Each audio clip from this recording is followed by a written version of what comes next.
Magazine বলতে বুঝি এক ধরনের বাৎসরিক প্রকাশনা যা একটি স্কুলের বিভিন্ন দিক তুলে ধরে এবং যা স্কুলের ছাত্র শিক্ষকদের দ্বারা লিখিত হয়।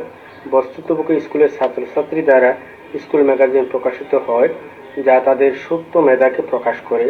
স্কুল ম্যাগাজিনের গুরুত্ব বলে শেষ করা যাবে না। এটাকে এক ধরনের বই বলা যায় যেখানে ছাত্রছাত্রীদের সৃজনশীল লেখালেখির সংগ্রহমালা থাকে। এটা তাদের মধ্যে সুপ্ত জ্ঞান ধারণা প্রকাশ করতে সাহায্য করে। প্রথাগত কাঠামোগত অধ্যয়নের পাশাপাশি স্কুল ম্যাগাজিন ছাত্রছাত্রীদের জ্ঞানের জগৎকে প্রসারিত করে। ছাত্রছাত্রীদের মানসিক ও মনস্তাত্ত্বিক অবস্থা গঠন করার জন্য স্কুল ম্যাগাজিনের বিকল্প নেই। সাধারণত স্কুল ম্যাগাজিন প্রকাশ করতে একটি কমিটি গঠন করা হয় যারা ছাত্রছাত্রীদের কাছ থেকে সৃজনশীল লেখা সংগ্রহ করেন। এই কমিটি ম্যাগাজিন লেখার জন্য ছাত্রছাত্রীদের মাঝে মধ্যে উৎসাহিত করেন।